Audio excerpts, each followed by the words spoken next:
Hello నమస్తే welcome to 24/7 news TV నేను మీ శాన్వి ఈరోజు మనతో పాటు బీఆర్ఎస్ పార్టీ లీడర్ విజయ్ క్షత్రియ గారు ఉన్నారు. మనం ఆయనతో మాట్లాడదాం. హాయ్ సార్, నమస్తే. నమస్తే. ఎలా ఉన్నారు సార్?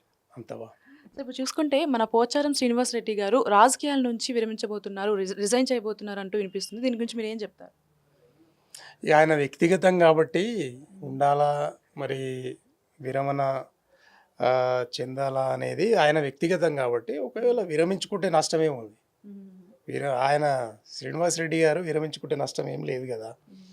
అయితే ఒక బాధాకరమైన విషయం ఏంటంటే ఆయనకు ఒక సముచిత స్థానం ఇచ్చి ఒక స్పీకర్గా కూర్చునబెట్టి కేసీఆర్ గారు మరి ఆయనకు అందరికంటే ఎక్కువ గౌరవం ఇచ్చినటువంటి కేసీఆర్ గారిని వదిలిపెట్టి చివరి అంకంలో కాంగ్రెస్ పార్టీలోకి మారడం అనేది మాకు చాలా బాధాకరంగా ఉండింది. అయినా కూడా మేము ఆయన ఆరోగ్యం బాగుండాలని, ఒకవేళ విరమించుకుంటే వచ్చే నష్టం ఏముండదు. రాజకీయ క్షేత్రంలో నాయకులు పుడుతూనే ఉంటారు, ఇక వయసు మీరిన వరకు వస్తూనే ఉంటారు, పోతూనే ఉంటారు. కాబట్టి అందులో భాగంగానే మరి శ్రీనివాస్ రెడ్డి గారు కూడా ఉంటారు తప్పిస్తే ప్రత్యేకత ఏం లేదు. శ్రీనివాస్ రెడ్డి గారు చేసిన ప్రత్యేకత ఏముంది, ఏం లేదు కదా. అంటే దీని వెనక రాజకీయ ఇదే మన కోణం ఏమైనా చూడొచ్చా మనం? ఉండొచ్చు, ఎందుకంటే ఆయన ఏదో ఆశించి కాంగ్రెస్లోకి వచ్చి ఉంటాడు.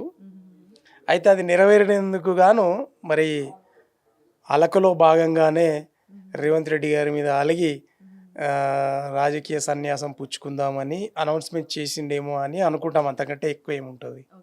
అంటే వేరే పార్టీలోకి చేరే అవకాశం ఏమైనా ఉందనుకోవచ్చు, అలాంటి థాట్ కూడా ఉందనుకోవచ్చా మనం? అంటే మీరే అంటున్నారు కదా, అంటే విరమణ రాజకీయ క్షేత్రం నుండి విరమించుకుంటున్నారని మీరు అంటున్నారు, నాకు తెలియదు. సో ఉంటుండొచ్చు, ఎందుకంటే రాజకీయ క్షేత్రంలో ఎప్పుడు రాజకీయ నాయకుడు బొందల వడకు కూడా నేను రాజకీయ క్షేత్రంలోనే ఉండాలి, జీవించాలని కోరుకుంటారు ఎవరైనా. సో ఉంటుండొచ్చు, మరి వేరే పార్టీలోకి మారుతుండొచ్చు, చెప్పలేం కదా, చెప్పలేం కదా.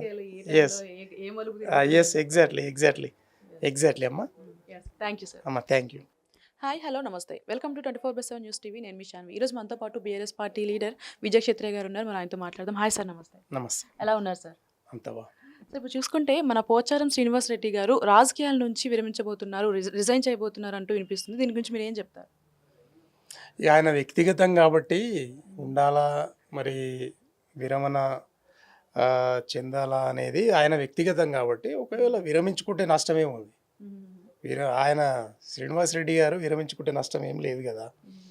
అయితే ఒక బాధాకరమైన విషయం ఏంటంటే ఆయనకు ఒక సముచిత స్థానం ఇచ్చి ఒక స్పీకర్గా కూర్చునబెట్టి కేసీఆర్ గారు మరి ఆయనకు అందరికంటే ఎక్కువ గౌరవం ఇచ్చినటువంటి కేసీఆర్ గారిని వదిలిపెట్టి చివరి అంకంలో కాంగ్రెస్ పార్టీలోకి మారడం అనేది మాకు చాలా బాధాకరంగా ఉండింది. అయినా కూడా మేము ఆయన ఆరోగ్యం బాగుండాలని, ఒకవేళ విరమించుకుంటే వచ్చే నష్టం ఏముండదు. రాజకీయ క్షేత్రంలో నాయకులు పుడుతూనే ఉంటారు, ఇక వయసు మీరిన వరకు వస్తూనే ఉంటారు, పోతూనే ఉంటారు. కాబట్టి అందులో భాగంగానే మరి శ్రీనివాస్ రెడ్డి గారు కూడా ఉంటారు తప్పిస్తే ప్రత్యేకత ఏం లేదు. శ్రీనివాస్ రెడ్డి గారు చేసిన ప్రత్యేకత ఏముంది, ఏం లేదు కదా. అంటే దీని వెనక రాజకీయ ఇదే మన కోణం ఏమైనా చూడొచ్చా మనం? ఉండొచ్చు, ఎందుకంటే ఆయన ఏదో ఆశించి కాంగ్రెస్లోకి వచ్చి ఉంటాడు. అయితే అది నెరవేరినందుకు గాను మరి అలకలో భాగంగానే రేవంత్ రెడ్డి గారి మీద అలిగి రాజకీయ సన్యాసం పుచ్చుకుందామని అనౌన్స్మెంట్ చేసిండేమో అని అనుకుంటాం. అంతకంటే ఎక్కువ ఏముంటుంది. అంటే వేరే పార్టీలోకి చేరే అవకాశం ఏమైనా ఉందనుకోవచ్చు, అలాంటి థాట్ కూడా ఉందనుకోవచ్చా మనం? అంటే మీరే అంటున్నారు కదా, అంటే విరమణ రాజకీయ క్షేత్రం నుండి విరమించుకుంటున్నారని మీరు అంటున్నారు, నాకు తెలియదు.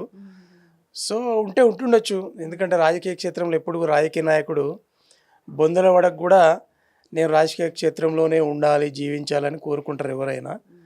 సో ఉంటుండొచ్చు, మరి వేరే పార్టీలోకి మారుతుండొచ్చు, చెప్పలేం కదా, చెప్పలేం కదా. ఎస్ ఎగ్జాక్ట్లీ అమ్మా. Thank you sir. అమ్మా, థ్యాంక్ యూ.